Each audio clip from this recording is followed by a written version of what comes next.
ఆక్రమణల పేరిట అర్ధరాత్రి కూల్చివేతలకు పాల్పడడం రామగుండం ఎమ్మెల్యే రాజ్ ఠాకూర్కే సాధ్యమవుతుందని పెద్దపల్లి జిల్లా బీఆర్ఎస్ పార్టీ అధ్యక్షుడు మాజీ ఎమ్మెల్యే కోరకంటి చందర్ విమర్శించారు. మంగళవారం ఉదయం గోదావరికని ప్రెస్ క్లబ్ లో ఏర్పాటు చేసిన విలేకరుల సమావేశంలో బీఆర్ఎస్ నాయకులు గోపు ఐలయ్య యాదవ్ తో కలిసి చందర్ మాట్లాడారు. అధికారం ఉందనే అహంతో 2 ఏళ్ల నుండి ఎమ్మెల్యే రాజ్ ఠాకూర్ ఇష్టం వచ్చినట్లు కూల్చివేతల పర్వం కొనసాగిస్తున్నారని ఆరోపించారు. కనీసం ముందస్తుగా వ్యాపారులకు ఎలాంటి సమాచారం ఇవ్వకుండా కూల్చివేతలకు పాల్పడడం అమానుషమని ఖండించారు. నష్టపోయిన వ్యాపారులకు పరిహారం కూడా చెల్లించకపోవడం దుర్మార్గమని మండిపడ్డారు. సింగరేణి యాజమాన్యం నిర్మిస్తున్న షాపింగ్ కాంప్లెక్స్ గదులను నష్టపోయిన వ్యాపారులకు ఉచితంగా కేటాయించాలని డిమాండ్ చేశారు. కాగా స్థానిక మార్కండేయ కాలనీలోని లక్ష్మీ ఫంక్షన్ హాల్లో ఈ నెల 8, 9 తారీఖుల లోపల ఎలక్షన్ల బూత్ లెవెల్ సమావేశం నిర్వహించనున్నట్లు ప్రకటించారు. చేస్తున్నదని చెప్పుతూ మరి రాత్రిపూట కూలగొట్టుడేంది? ఓల్డ్ అశోక్ కూలగొడితే కాంగ్రెస్ గుండాలు పోయి దాన్ని ఎవరన్నా వచ్చి ఎందుకు కూలగొడతారని అంటే వాళ్ళను కొడతారు, వాళ్ళ మీద కేసులు ఉన్నాయి, పోలీసు వాళ్ళు వాళ్ళకు వత్తాసు పలుకుతారు. అసలు పోలీసులకు ఏం సంబంధం? పోలీసు వాళ్ళు ఎవరు వాళ్ళకు కంప్లైంట్ ఇస్తే ఆడికి పోతున్నారు. పోలీసులు ఏమన్నా కాంగ్రెస్లకు పాలేర్లుగా ఉన్నారా? కాంగ్రెస్ వాళ్ళు జీతాలు ఇస్తే ఇది ప్రభుత్వం ఇస్తుండే జీతాలు తీసుకుంటున్నారు కదా. మీరు ఇది ఎక్కడి జరుగుతున్నది? గోదావరికల్లో, ఈ రామగుండంలో నిన్న రాత్రి ఇక్కడ ఉన్నటువంటి దాన్ని కూలగొడుతున్నారు. కూలగొడితే వాళ్ళని పిలిచి వాళ్ళకు స్టేలు ఉన్నాయని అంటున్నారు, మాకు అనుమతి ఉన్నదని అంటున్నారు. ఎమ్మెల్యే గారు మీరు పిలిచి మాట్లాడాలి కదా, మీకు బాధ్యత లేదా? మిమ్మల్ని ప్రజలు గెలిపించారు కదా, దీని మీద తప్పకుండా మీరే బాధ్యత వహించాలి. ఓల్డ్ అశోక్ను కూలగొట్టిర్రు, దాంట్లో ఏం చేస్తారో చెప్పాలి. ఇలా పోచమ్మ మైదానంలో కూలగొడుతున్నారు, దాన్ని ఏం చేస్తారు? వాళ్లకు నష్టపోయినటువంటి వాళ్లకు పర్మిషన్ లేకుండా కట్టిర్రా, పర్మిషన్ తీసుకొని కట్టిర్రా, వాళ్ళకు ఏ విధంగా నష్టం వాళ్ళకు చేకూర్చే లాభాన్ని వాళ్ళకు ఇబ్బందులు లేకుండా చేస్తారు. వాళ్ళతో కూర్చునబెట్టి మాట్లాడు. ఎందుకు ఇంత దుర్మార్గం?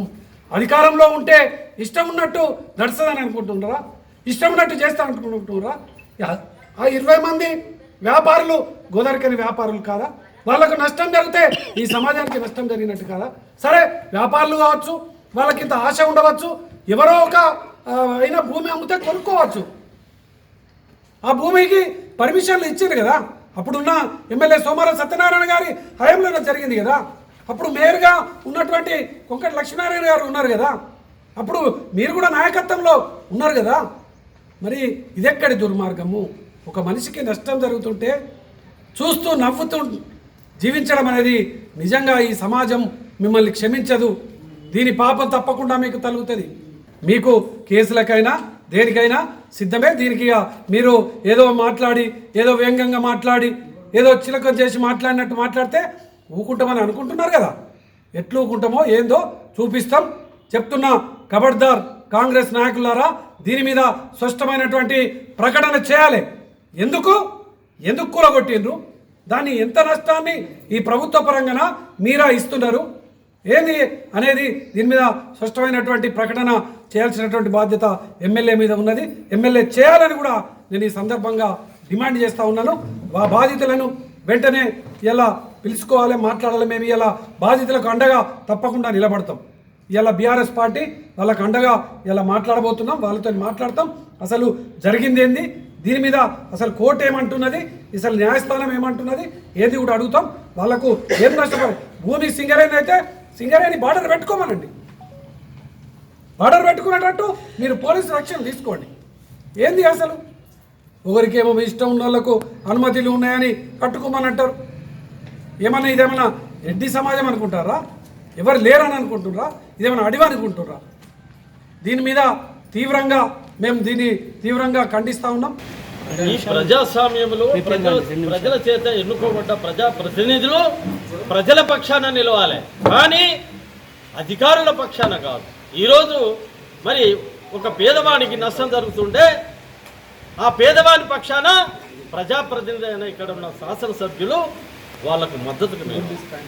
ఆ మద్దతుగా నిలవడం పోయి సింగరేణికి తొత్తులై సింగరేణి యొక్క జాగలో దరిదాపు 50 సంవత్సరాల నుంచి నిర్మాణం చేసుకొని మరి పొట్ట కూటు కొరకు వచ్చిన చిన్న చిన్న కార్మిక వ్యాపారస్తులు మరి ఇక్కడ ఉన్న సింగరేణి కార్మికులకు సేవ చేయడానికి వాళ్ళు చిరు వ్యాపారాలు చేస్తుంటే మరి ఈ జాగా సింగరేణి దాన్ని కూలగొడుతుంటే ప్రజాప్రతినిధులు చూస్తూ ఊరుకుంటారా? నేను శాసనసభ్యులు ఒకటే రిక్వెస్ట్ చేస్తున్నా, రేపు సింగరేణిలో జాగా నిర్మించిన ఏదైతే షాపులు ఉన్నాయో ఏదైనా ఈ యొక్క బాధితులకు మరి స్వచ్ఛందంగా ఫ్రీగా ఇవ్వాలి. లేని పక్షంలో బీఆర్ఎస్ మరి నష్టపోయిన బాధ్యత పక్షాన నిలుస్తుంటుంది. బీఆర్ఎస్ పార్టీ అంటేనే మరి ఉద్యమ పార్టీ, బీఆర్ఎస్ పార్టీ అంటేనే రాష్ట్రం సాధించిన పార్టీ. కాబట్టి ఆ రోజు రాష్ట్రం సాధించడంలో ప్రతి ఒక్కరిని మరి ఇన్వాల్వ్ చేసి మరి రాష్ట్రం సాధించిన వాళ్లకు నష్టం జరుగుతుందో చూస్తూ ఊరుకోదు. ఖచ్చితంగా మేము వాళ్ళ పక్షాన నిల్చొని ఎంతటి ఉద్యమానికైనా సిద్ధంగా ఉంటామని తెలియజేస్తున్నాం. ఈ సమావేశంలో బీఆర్ఎస్ నాయకులు మూల విజయారెడ్డి, కృష్ణవేణి, మురళీధర్ రావు, మెతుకు దేవరాజ్, జీవిరాజ్, తిరుపతి, సతీష్, ప్రకాష్, అశోక్ కుమార్, అచ్చవేణు, స్వామి, స్వప్న తదితరులతో పాటు కార్యకర్తలు పాల్గొన్నారు.